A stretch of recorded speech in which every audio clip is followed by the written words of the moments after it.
course. I think Andy Zaltzman's very good at satire.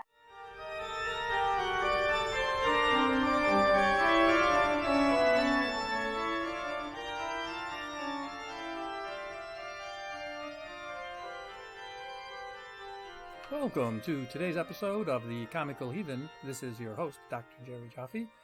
Thanks for coming along on my wild and weird journey into the world of religious satire. Today's interview guest is Alice Fraser from Australia. Very excited to talk to her. She just released her new special on Amazon Prime, Savage. She also launched her own podcast, her own new podcast this year, 2020, called The Last Post. We'll get to that interview in a moment. Very grateful for her to call in from Australia. Before we get to that interview, I want to go over a couple of housekeeping issues. If you were listening to the last couple episodes or looking at the website, you know that I've been rolling out the live version of this show, the Comical Heathen Live. Just at the beginning of March, we did a show in Columbus at Mad Lab.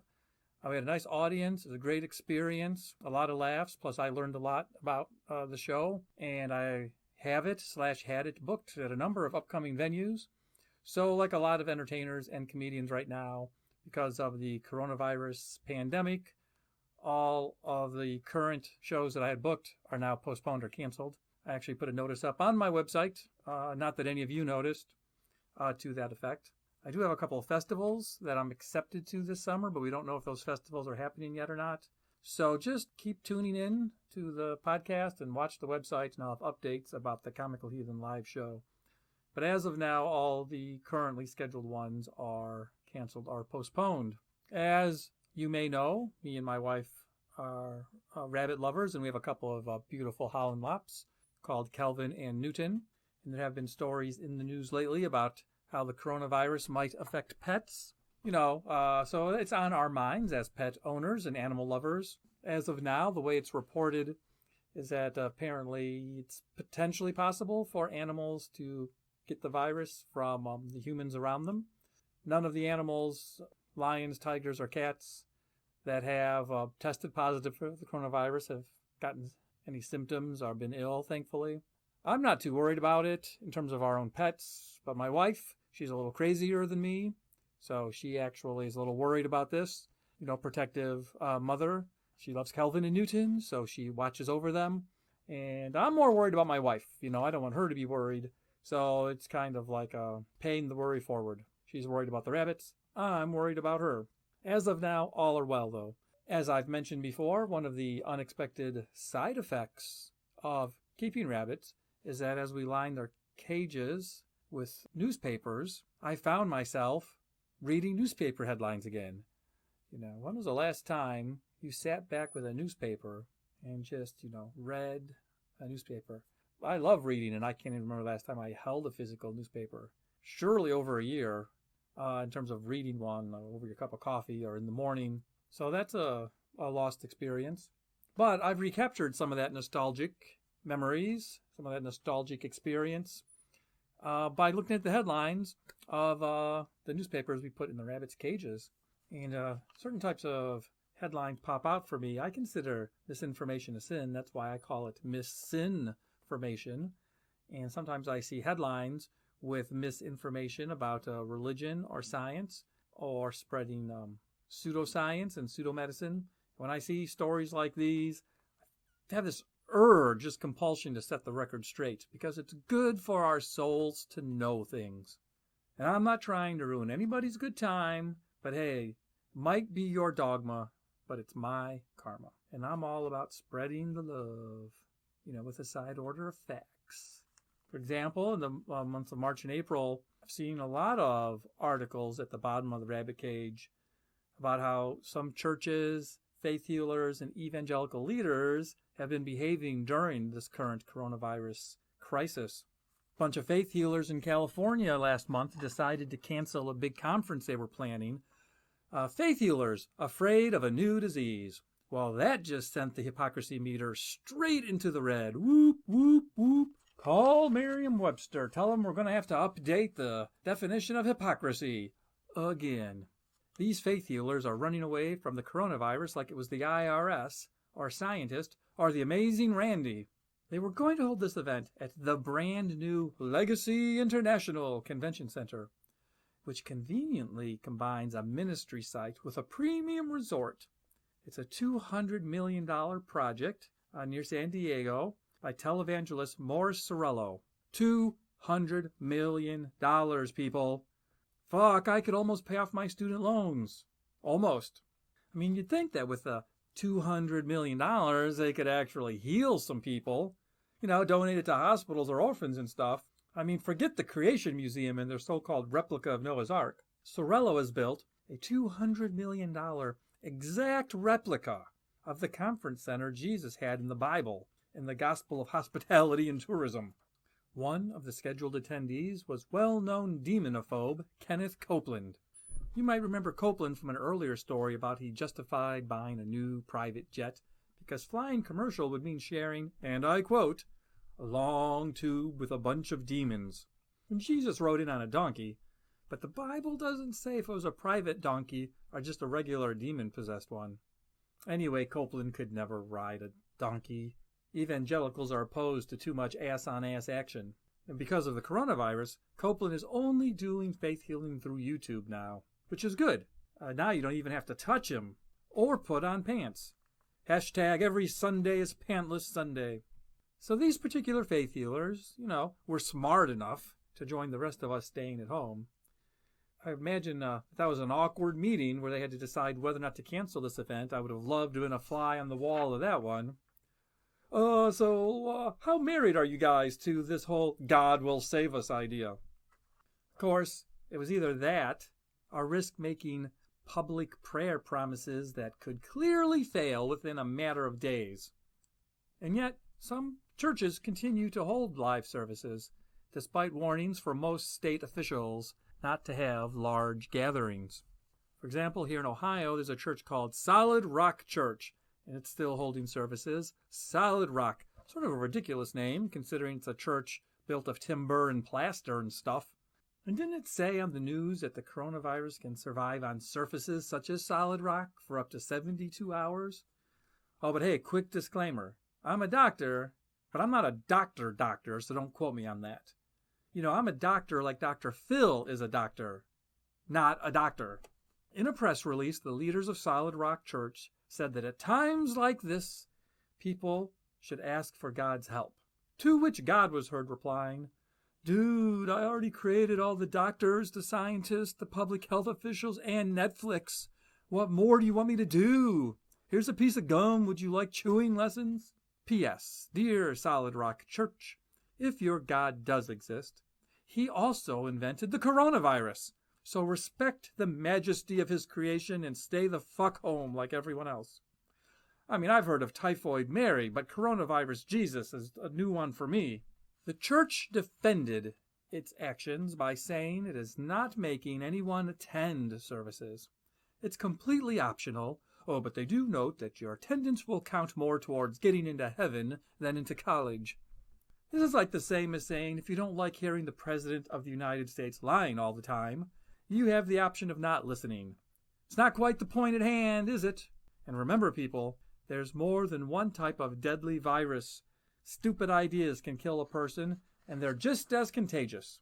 Evangelicals have a higher than average divorce rate, but they also had a higher than average voting for Trump rate. So maybe making good decisions just isn't their thing. And these evangelical preachers sure like to spread stuff. The good news, the coronavirus, their secretary's legs. Jim Baker. Most churches, it should be noted, are in fact closed, and some are holding virtual services. Which reminds us, if there is a God, he is everywhere. And if he's everywhere, that includes places that aren't church. Ergo, no need to be inside a church to worship him.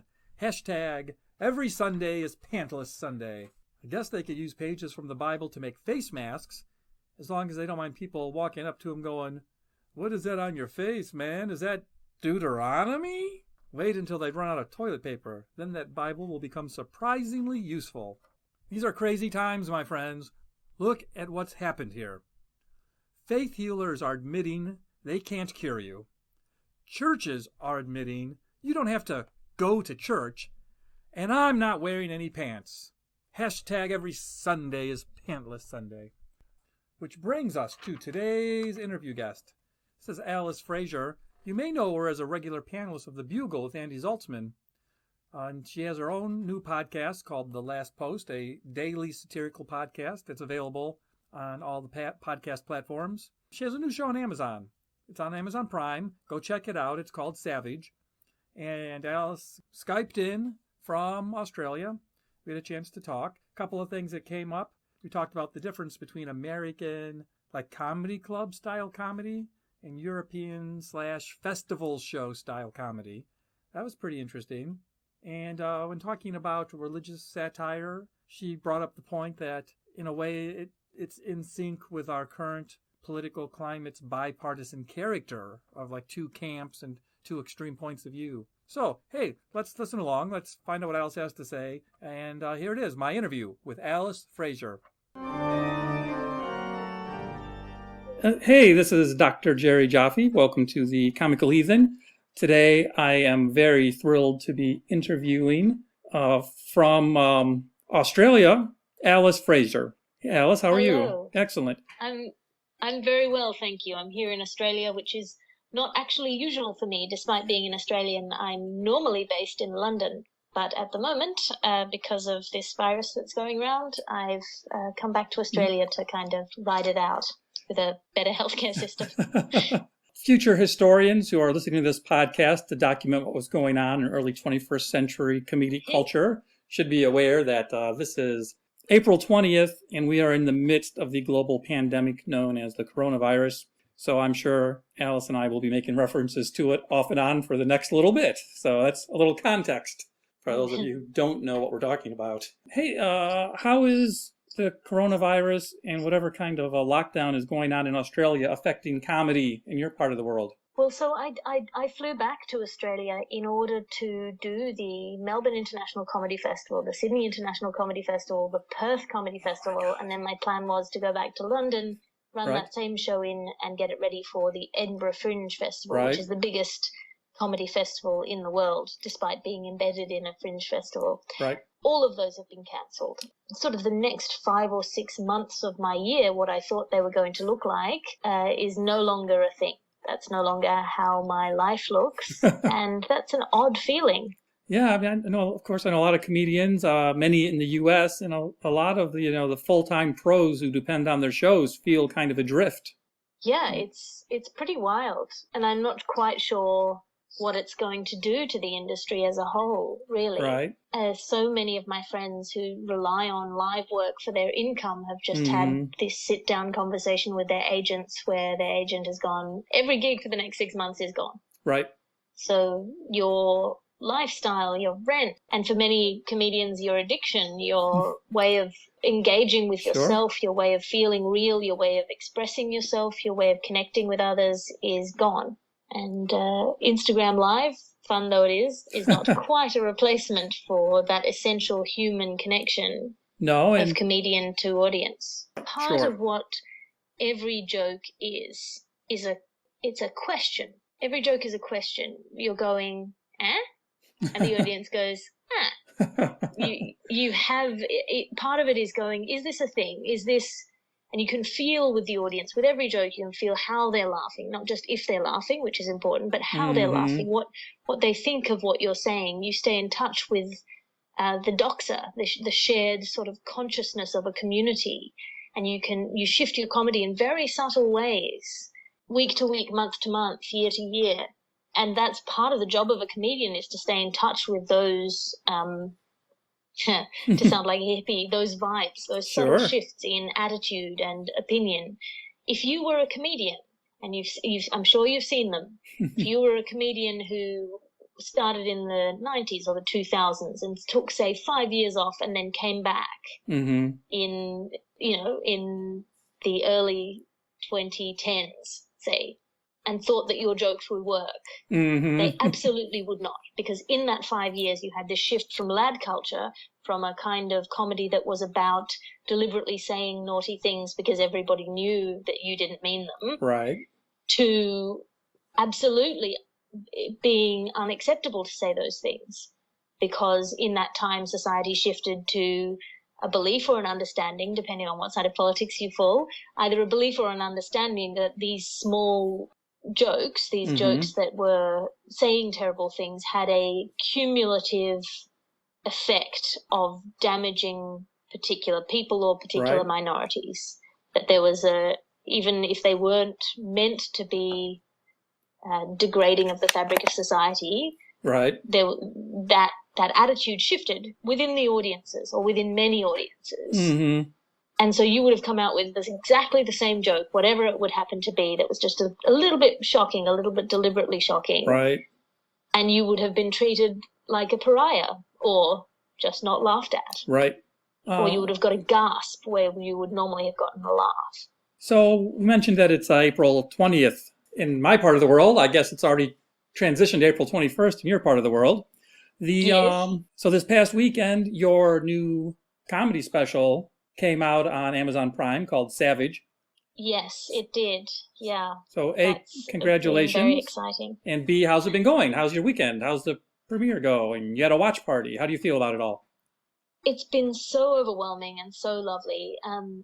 The author Neil Gaiman was one of the reasons that I was offered this special, because he'd done a series on Amazon Prime, and then we'd met in the course of a gig, and he'd ended up being on my podcast, and then he'd listened to my trilogy, which is called the Alice Fraser trilogy, very imaginatively, and Savage, which is the first show of that trilogy. It really caught him, and he recommended it to these commissioners, which was such a surreal thing. Sure. It was so nice. A, it was nice to make a new friend, and B, it's nice to be recommended. I am not normally the kind of person who gets a hand up in that way. Sure. It was so overwhelmingly lovely. Like, so many people have sent really lovely emails and messages, and at this point it's quite an old show, but I've been doing it off and on every year or so since I first did it, because people keep asking for it back. Okay. It's one of those shows that I think I will keep doing until people stop asking for it, because it's a fairly universal subject and it still means something to me to do it.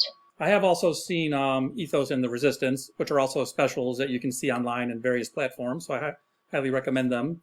Comedy festival scene, especially Europe and not America, let's say, sometimes features what we might call the solo show, which is like a distinct genre that's not the same as, shall we say, doing stand-up at your local B-level comedy club. Yes, it's a very, very different creature.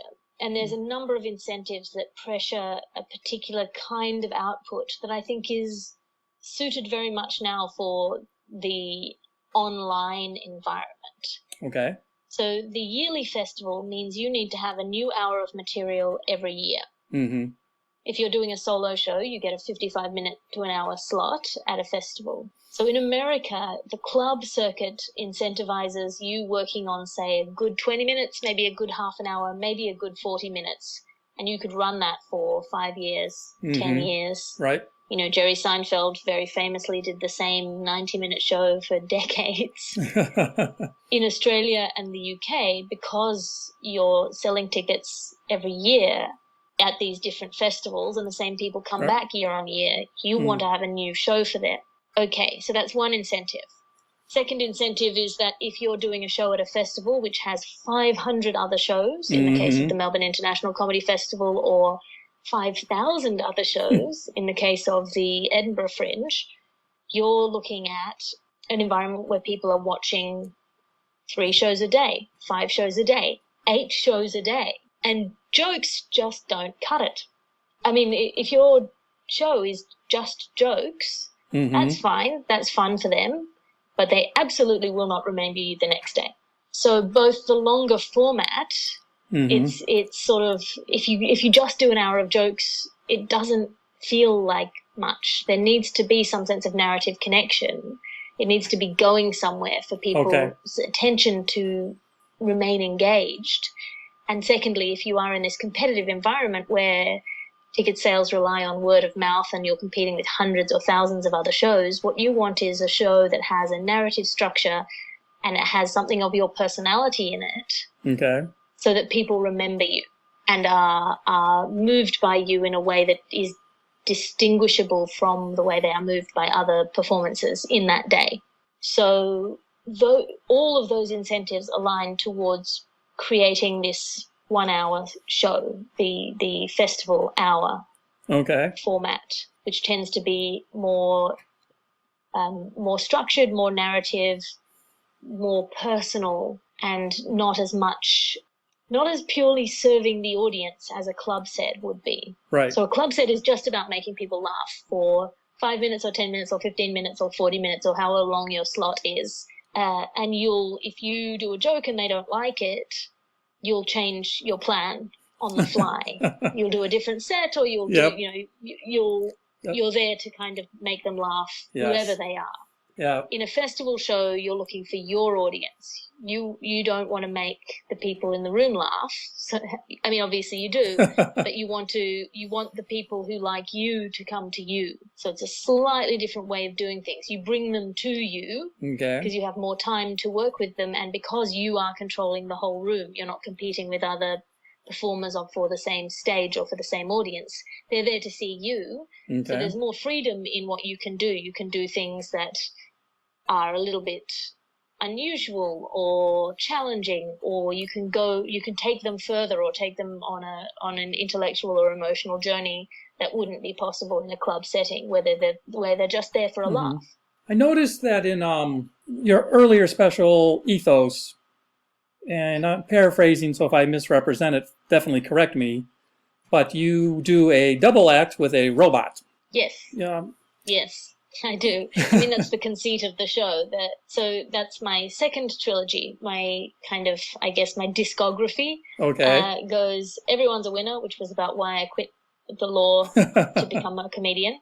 And then the trilogy, Savage, The Resistance, Empire. And then this new trilogy, which goes Ethos, Mythos, and then what I was going to do this year, which is Chronos. Okay. But ethos is the idea in Aristotelian rhetoric that, essentially speaking, it matters who you are, what people understand, how persuasive you are. Any kind of rhetorical act requires a sense of who somebody is. And you see that in every field. You will listen to somebody more, ideally. You'll listen to somebody more if they have some expertise in a subject. So you'll listen to a scientist, or you need to know that they're a scientist, or somebody will talk about oppression and you need to know that they have experienced it or that they have been witness to it in some way. And you see that in comedy with people going, let me tell you a little bit about myself. Right. It's that positioning of self in a kind of a rhetorical act. The speaker tells you who they are, and that gives you a sense as the audience of who they are in relation to you and why you should listen to them. So in Ethos, the robot doesn't have a persona or a personality. He's a neutral actor. And that was interesting to me, to play with that, because he can say anything. In a world now where some people are allowed to say stuff that other people aren't allowed to say, right. I was interested in having a character that had no ethos. Right.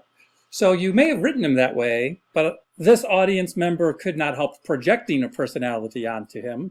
We don't experience him as a personality-less agent. But what I wanted to ask in Savage, which people should go and watch, I don't want to say too much about, but it includes some shared audio between you and your mother. Yes. So that was important to me. Well, it's incredibly important to the show. But watching, even though I guess it's not in the right chronological order, Savage and Ethos back to back, in one you play the part of the father, and in the other you play the part of the daughter. Yes. So I guess I could casually say, what's up with that? I mean, is that just the randomness of the order I watch them in, or is that a theme, parents and children? I think certainly in my shows that not necessarily so much parents and children, a little bit parents and children. Okay. More relationality and power.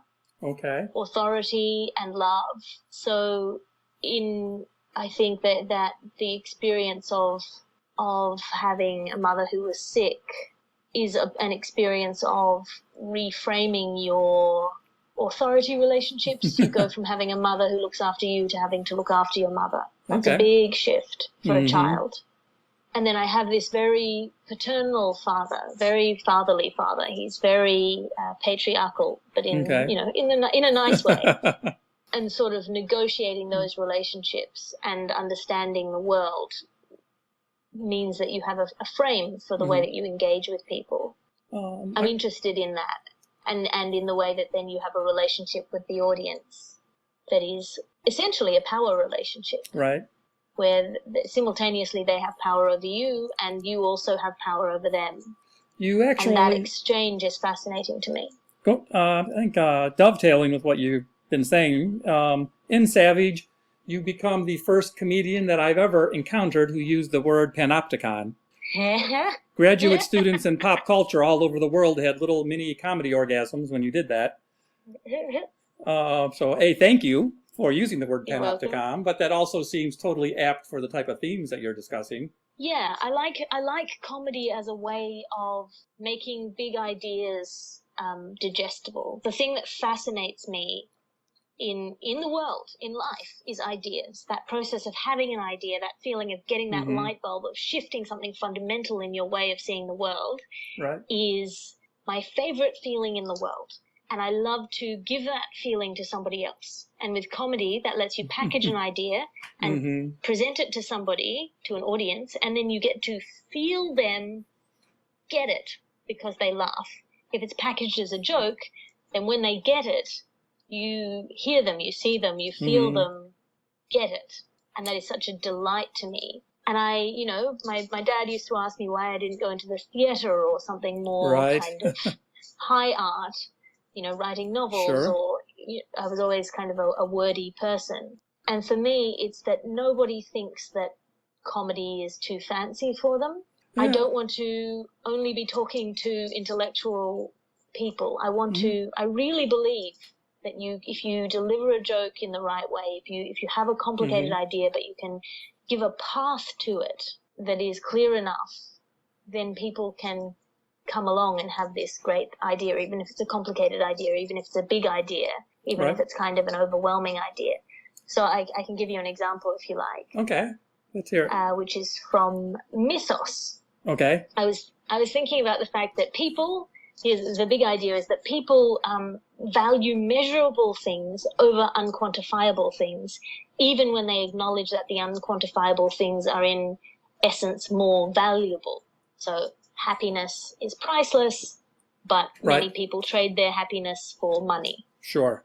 Or whatever it happens to be. And I saw this very much when I worked in a law firm. A lot of really utterly miserable people, fundamentally miserable people, who would have been, who didn't like what they did, but they felt like they had to because you could quantify success and prestige and money, and you can't quantify happiness. So I thought, okay, how do I convey this in a joke form? And of course, the way that I did it was to put it in a dick joke.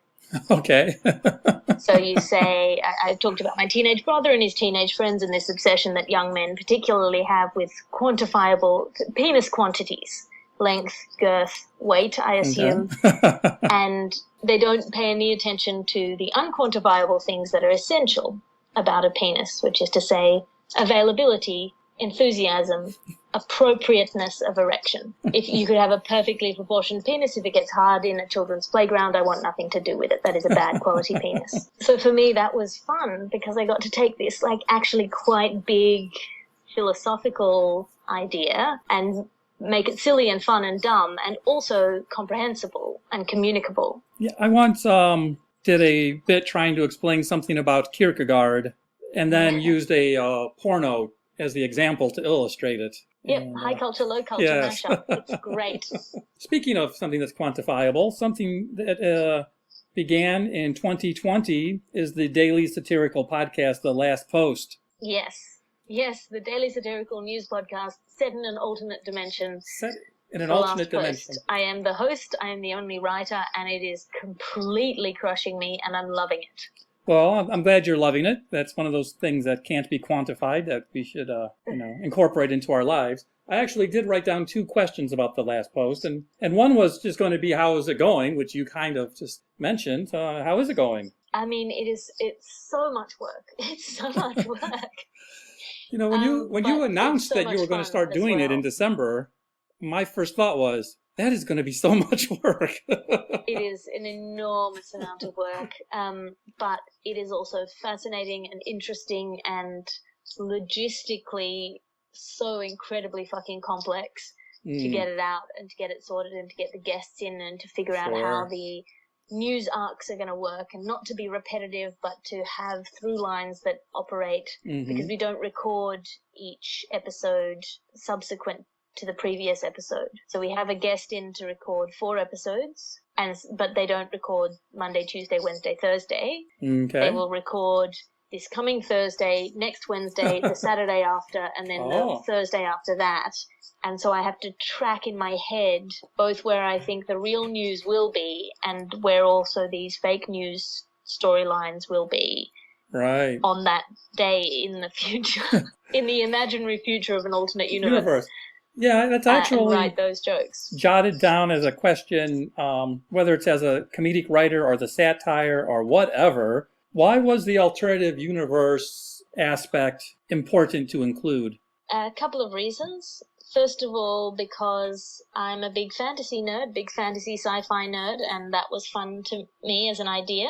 Okay. As a funny idea to have a me in an alternate universe who is more successful and busier, and also to play with the kind of the absurd, which I like, and these fantasy tropes and sci-fi tropes. Sure. Secondly, because it would be so hard to do a daily satirical news podcast set in this dimension without a writing team. That would require, I couldn't bank them. I couldn't take a day off.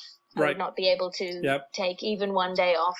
There would be no ebb and flow. There would be no movement for other things that were happening in my life. We would have to probably pay a writing team rather than me doing it all myself, just because it would be so relentless. At least this way we can do a bit of a rush and then buy ourselves, a week of spare time. So the theme of the book I'm writing is religious satire. In Savage, there's a character who pops up called Dick. Dick seems like he might have been a well-meaning but religiously oriented character who gave some unintendedly inappropriate advice and then inspired some riffs.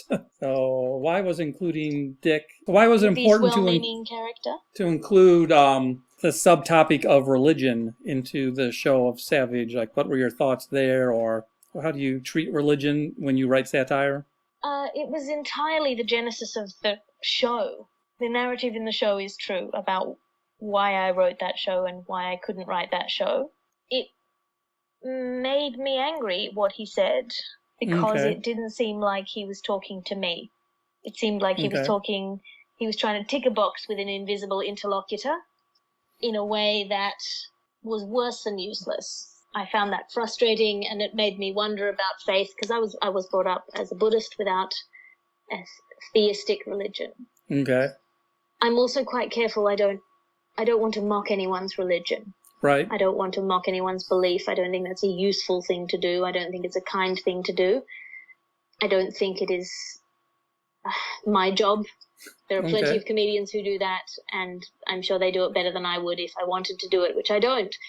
So for me, it's more about, addressing this particular manifestation of somebody's behavior rather than his belief. For me, it was an expression of his selfishness rather than his religion. And I was a bit worried that people who were religious in that vein would take it badly, but I had this whole group of young Christians from a youth conference come on the last day of the first season that I did it in Melbourne. Okay. And they loved it. They were all, they gave me a standing ovation, which was really lovely. And that reassured me a little bit. But, of course, if people are looking to be offended, I'm sure there's things that I've said that they would take amiss. But it's never my intention to diminish people with my comedy. It's an observation. I'm sort of testing the thesis that in the years since September 11th, there's been more religious satire afoot.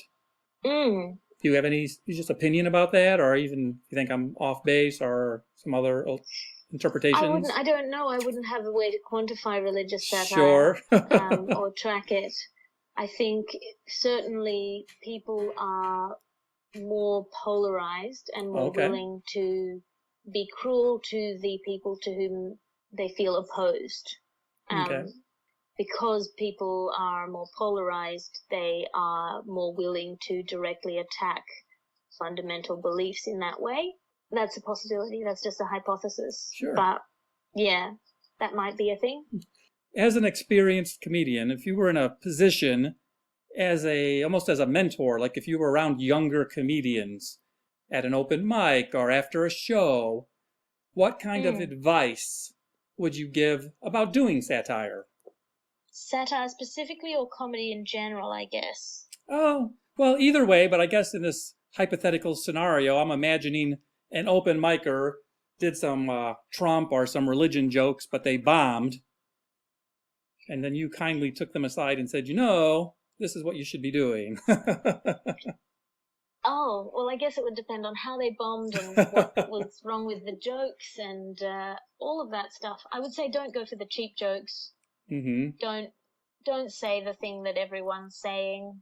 There's a million people in the world making Trump jokes or Brexit jokes. Now, this is one of the things about satire in an age of social media. Right. You cannot say the first thing that comes to mind. Right. Because there'll be 100,000 people who have done it better than you and are already going viral with it. So you need to find your own angle on it. You need to turn it upside down. If it's boring or repetitive or derivative or predictable, then it's not interesting. Who's good at satire these days? I mean, who's a positive example? Josh Gondelman is very good at satire these days. Of course, I think Andy Zaltzman's very good at satire. I think John Oliver is good at satire. He can go for a cheap joke now and then, but he does genuinely open new subjects, and he's doing something really new with the form that I think is wonderful. Any other thoughts about satire you'd like to get off your chest? I don't like satire when it's just the audience's own ideas being reflected back at them with a gloss on. I like satire when it's genuinely challenging, genuinely disruptive.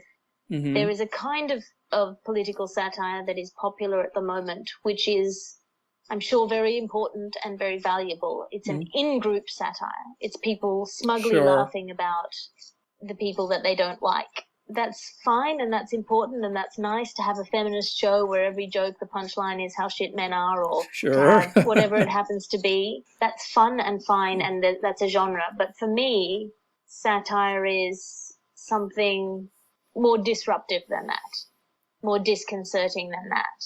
Excellent. Well, I really want to thank you, Alice, for calling in from the other side of the world. I've I lived in New Zealand for many years. I've been to Australia many times. I love that part of the world. Wish you well. I hope you're safe. Thank you so much for having me. I really appreciate it. Oh, I appreciate you. Thank you. And there you have it. Thank you very much, Alice, for doing that interview. It was a real pleasure. I'm a real fan. Do check out her special, Savage. I've seen it. She has some other specials on other streaming services, online platforms, and so on. So check those out. Go to her website. I'll have links for all that stuff in the description of this podcast. She's very active on Instagram, actually. So if you do any of those social media things, look her up on Instagram. I really appreciate you, Alice. I really appreciate all of you for listening. Please, give us the thumbs up and like and leave comments and share with your friends. We're trying to get the word out of this project. This podcast is part of the research of a book I'm writing on religious satire. I've been telling friends the book is about 75% done, but that last 25% feels like Zeno's paradox. And hey, you know what? I'm not even going to explain what that means. If Alice can talk about the panopticon, I can talk about Zeno's paradox. But thank you for listening. I want to thank my friend Mark Bell. He is the musician whose organ music we use as the theme music for this podcast. He has an excellent CD out of Bach organ music, and he gave us permission to use it. So please check that out. That's Mark Bell. I also want to thank my very good friend Jeff Geddert. He gives me advice on audio engineering. Anything about this podcast that sounds good is due to him. Anything that sounds iffy is due to me. And also Jeff helps by contributing additional writing material. So thank you, Jeff Geddert. And that just remains for me to thank you, the listener, for coming to today's episode. Look up old episodes. Look up our website. If you've come across any articles about religion, pseudoscience that you'd like to draw to my attention, or if you want to ask a question for a future Q&A show, please use our email address. It's just comical. There's no just. It is comicalheathen@gmail.com. That's it. So just email us if you want to. Anyway, with one last thanks, I've been your host, Dr. Jerry Jaffe.